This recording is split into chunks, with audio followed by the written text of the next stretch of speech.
있습니다. 마태복음 1장 18절에서 21절의 말씀입니다. 예수 그리스도의 나심은 이러하니라.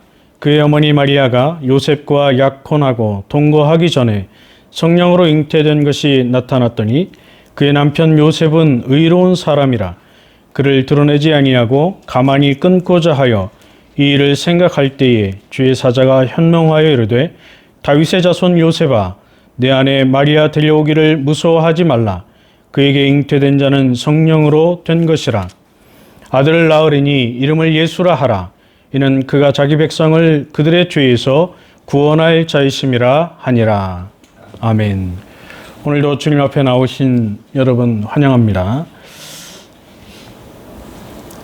오늘은 성탄 감사 주일로 지킵니다. 이 땅에 구원을 주시기 위해서 탄생하신 아기 예수님을 기념하는 날입니다. 과거 1차 세계대전이 끝나고 6개월이 지난 시점이었습니다. 매일 엄청난 폭탄이 폭발을 하고 머리 위로 총알이 날아다니는 그런 상황에 놓여 있었습니다. 매서운 추위 속에서 적군을 어떻게 하면 한 명이라도 더 죽일 수 있을 것인가, 그것을 고민하고 거기에 목표를 두었던 그런 상황이었어요. 이미 수십만의 군인들이 피를 흘리며 죽어갔습니다. 그 전쟁의 포화 가운데 1914년 12월 24일 밤 독일군 진영에서 갑자기 조용히 노랫소리가 들려왔습니다. 고요한 밤, 거룩한 밤, 어둠에 묻힌 밤. 이 노랫소리를 듣고 프랑스와 영국 군인들이 깜짝 놀랐습니다. 그리고 곧 그들도 그 노래를 따라 불렀습니다. 그때에 독일 군인 하나가 총 대신에 전나무 가지를 들고 프랑스 군대의 진영으로 저벅저벅 걸어왔습니다. 그러면서 이렇게 인사했어요. 메리 크리스마스. 그러자 프랑스 병사 하나가 그에게 다가가서 손을 내밀고 악수를 했습니다. 그 뒤를 따라서 독일 군인들과 영국과 프랑스 군인들 수백 명이 나와서 서로 끌어안고 인사를 하고 함께 노래를 부르고 음식을 나누어 먹었습니다. 사진도 같이 찍고 전쟁 중에서도 이렇게 기쁜 성탄절을 보냈습니다. 아기 예수님의 오심은 나라와 민족을 초월해서 전쟁 상황 속에서도 온 세상에 기쁨과 평화를 주었습니다. 오늘 이것이 성탄의 기쁨입니다. 오늘 본문 18절 말씀에 보면 이렇게 기록하고 있습니다. 예수 그리스도의 나심은 이러하니라. 그의 어머니 마리아가 요셉과 약혼하고 동거하기 전에 성령으로 잉태된 것이 나타났다라고 말씀합니다. 마태복음은 예수님을 향하여 그리스도라고 분명하게 제시하고 있습니다. 예수님이라고 하는 이름은 구원자라는 뜻이죠. 그리고 예수님의 이름 뒤에 나오는 이 그리스도라고 하는 단어는 기름 부음을 받은 자라고 하는 뜻입니다. 그리스도는 헬라어이고 이 헬라어 그리스도를 히브리어로 바꾸면 메시아가 되는 것입니다. 하나님께서 세상의 구원자로 보내신 하나님의 아들 구원자를 의미하는 것이죠. 아기 예수님은 그의 어머니였던 마리아와 요셉이 약혼하고 동거하기 이전에 성령으로 잉태되셨습니다. 마리아와 요셉은 약혼하고 아직 결혼은 하지 않은 상태죠. 결혼을 하지 않았다라고 하는 것은 함께 동거하지 않았다라는 의미입니다. 그런데 마리아가 임신을 하게 되었어요. 마태복음은 마리아의 임신을 성령으로 된 것이다, 그렇게 기록하고 있습니다. 사람의 일반적인 생식 방법으로 임신이 된 것이 아니고 성령의 역사로 말미암아 임신이 되었다라고 하는 뜻이죠. 예수님의 기원을 보여주고 있는 것입니다. 예수님은 신적인 기원을 가지고 있다는 것이죠. 예수님이 하나님의 아들이시고 세상의 구원자로 오신 분이라고 하는 사실을 여기서 보여주고 있습니다. 이사야 7장 14절에 보면 그러므로 주께서 친히 징조를 너희에게 주실 것이라. 보라, 처녀가 잉태하여 아들을 낳을 것이요 그의 이름을 임마누엘이라 하리라. 이렇게 말씀하고 있습니다. 이미 예수님께서 탄생하시기 약 700년 전에 이사야 선지자는 하나님께서 이 세상의 구원자로 보내실 하나님의 아들 메시아에 대해서 예언해 놓았습니다. 하나님이 이 땅에 보내주시는 그 메시아는 처녀의 몸에서 태어나실 것이다 라고 하는 예언이죠. 이 예언의 말씀이 바로 아기 예수님에게서 이루어진 것입니다. 마리아가 잉태한 아기 예수님이 바로 하나님께서 그토록 강조하고 약속하셨던 그 메시아라고 하는 사실을 보여주고 있는 것입니다. 19절 말씀에 보면 그의 남편 요셉은 의로운 사람이라 그를 드러내지 아니하고 가만히 끊고자 하여 라고 말씀합니다. 마리아의 남편 요셉은 의로운 사람이었어요. 여기 의롭다라고 하는 단어는 헬라어 성경을 보면 디카이오스라고 하는 단어로 되어 있습니다. 이 단어는 거룩하다, 의롭다, 하나님의 법에 순종한다 그런 뜻이에요. 다른 말로 바꾸면 하나님을 믿는 사람이었고 하나님의 택하심을 받은 하나님의 백성이었다라고 하는 것이죠. 그러니까 요셉이 의롭다라고 하는 것은 요셉이 의로운 사람이라고 하는 요셉 자체를 드러내는 것이 아니고 요셉이라고 하는 사람은 하나님이 선택하신 하나님의 백성이었다라고 하는 것을 강조하고 있는 거예요. 모세의 율법에 의하면 정혼한 아내가 함께 살지도 않았는데 동거하지도 않았는데 임신을 하게 되면 돌로 쳐서 죽이도록 되어 있습니다. 왜냐하면 간음죄에 해당하기 때문이죠. 그러나 요셉은 마리아를 그렇게 율법대로 처결하려고 하지 않았습니다. 요셉은 마리아를 사랑했기 때문에 아무도 모르게 조용히 파혼하려고 했습니다. 이것은 마리아를 보호해 주려고 했던 것이죠. 20절 말씀에 보면 이 일을 생각할 때에 주의 사자가 현명하여 이르되 다윗의 자손 요셉아 내 아내 마리아 데려오기를 무서워하지 말라. 그에게 잉태된 자는 성령으로 된 것이라. 이렇게 말씀합니다. 요셉이 마리아와 파혼을 생각하고 있을 때 어떻게 하면 마리아를 보호하고 마리아에게 피해가 가지 않도록 이 일을 처결할 수 있을까라고 생각하고 있을 때 주의 사자, 즉 하나님의 천사가 꿈속에 그에게 나타났다라고 하는 것이죠. 그리고 천사는 요셉에게 말해 주었습니다. 그런데 천사가 요셉에게 말하는 이 말씀을 자세히 보면 천사는 요셉을 향하여 다윗의 자손 요셉이라고 부릅니다. 요셉의 혈통을 보여주는 것이죠. 요셉은 유다 지파에 속하고 다윗 왕의 후손이었다라고 하는 것을 보여줍니다. 구약 성경에 보면 하나님께서 사무엘하 7장에 다윗에게 다윗 언약을 허락해 주십니다. 그 다윗 언약은 다윗이 잘해서 주신 것이 아니고 하나님께서 다윗에게 은혜로 주신 언약이에요.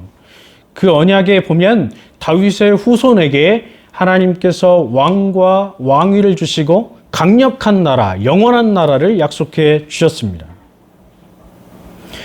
그리고 그 다윗의 후손으로 장차 메시아가 오실 것을 약속해 주신 것이죠. 그 다윗 언약의 근거에서 다윗의 후손들, 유다 지파는 장차 메시아가 약속되어 있는 지파였다라고 하는 것이죠. 이것을 강조하기 위해서 천사는 요셉을 다윗의 자손이라고 부르고 있는 것입니다. 요셉은 혈통적으로 유다 지파에 속한 사람이고 다윗의 후손이었습니다. 그러한 요셉에게 천사는 이렇게 말합니다. 내 아내 마리아 데려오기를 무서워하지 말라. 헬라어 성경은 이렇게 되어 있습니다. 너희의 그 아내 마리아 데려오기를 무서워하지 말라. 요셉에게 너희의 그 아내 마리아 그렇게 말하고 있는 거예요. 아직 요셉과 마리아는 약혼한 상태이고 결혼은 하지 않은 상태이기 때문에 부부라고 할 수 없죠. 그런데 하나님은 이미 마리아와 요셉을 부부 관계로 인정하고 계시는 거예요. 그래서 이 두 사람을 통해서 하나님은 놀라운 하나님의 구원을 이루어 가시는 것입니다. 그리고 놀라운 말씀을 주십니다. 그에게 잉태된 자는 성령으로 된 것이라. 원문은 이렇게 되어 있습니다. 그녀 안에 있는 분은 성령으로 잉태된 것이다. 사람이 아니고 성령의 능력으로 여인 마리아의 몸에 임신이 되었다라고 하는 것이죠.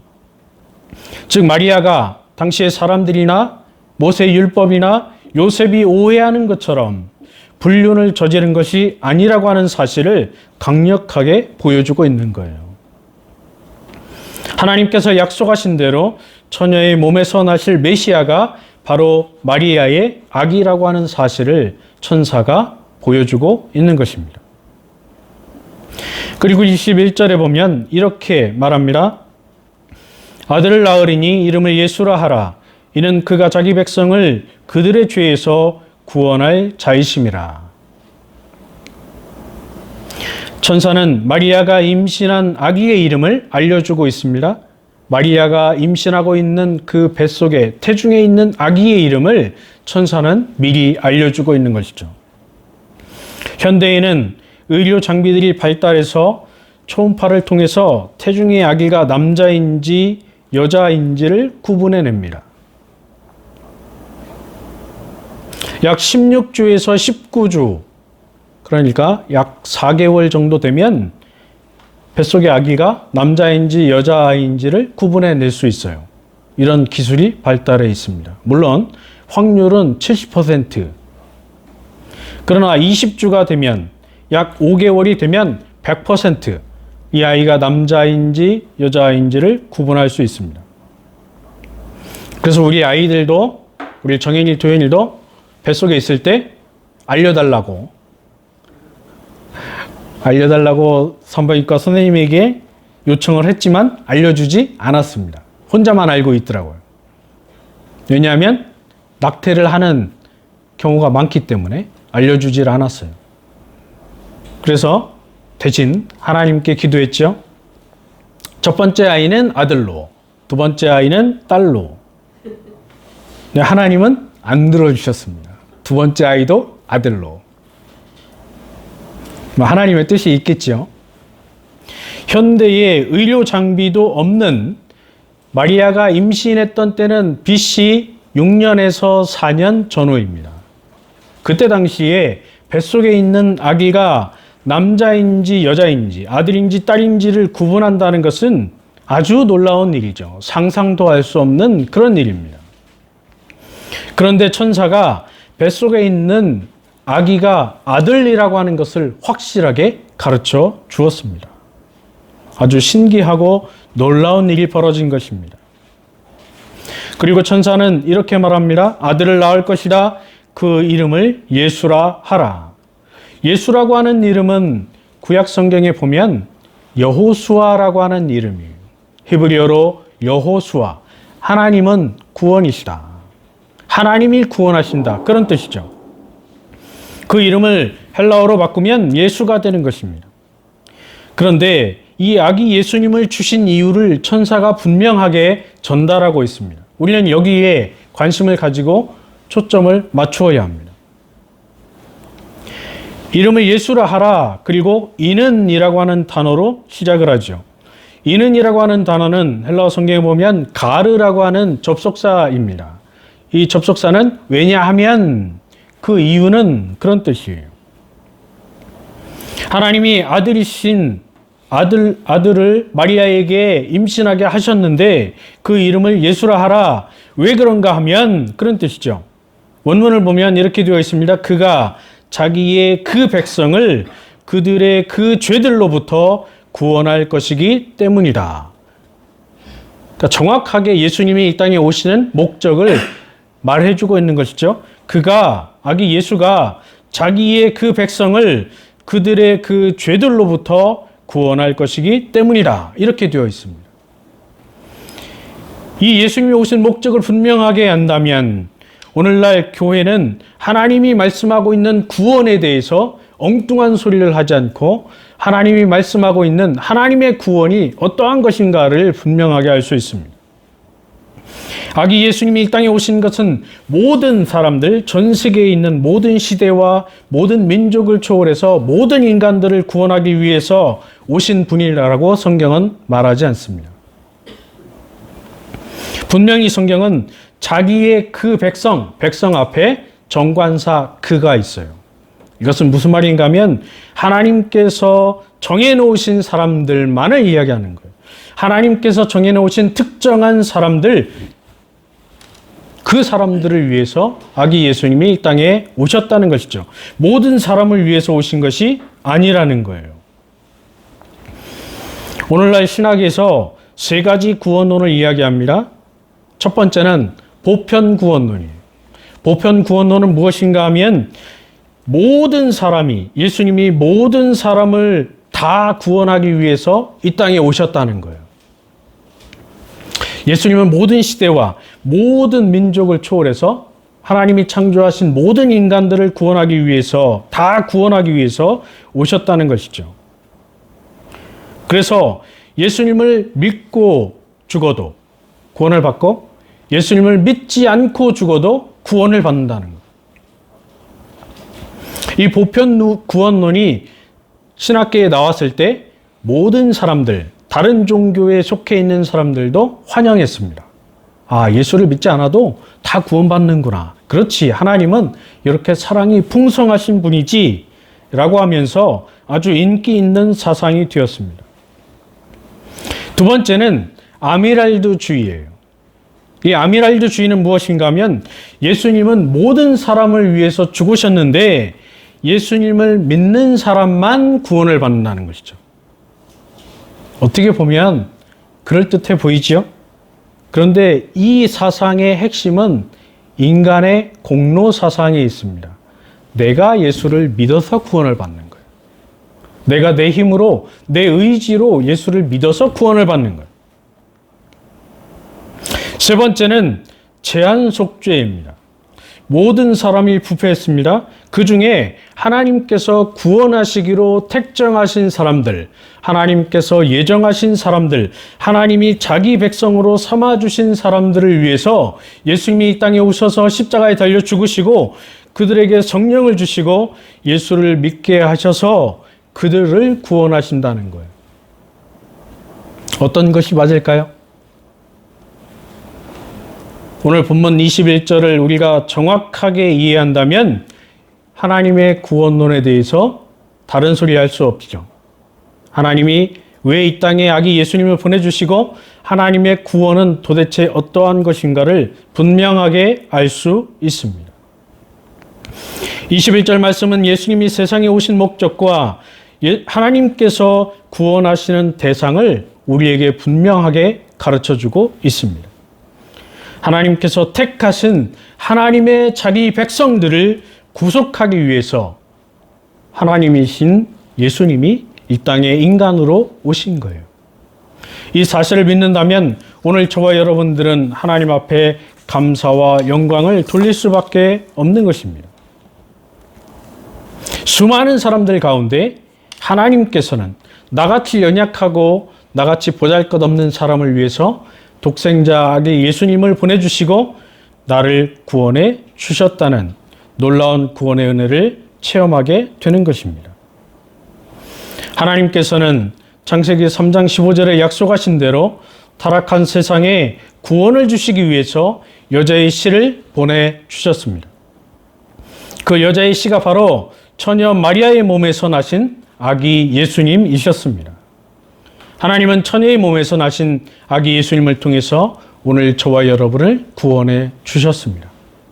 그 예수님을 믿음으로만 죄악에서 구원을 받고 하나님의 진정한 평화를 누리게 되는 것입니다.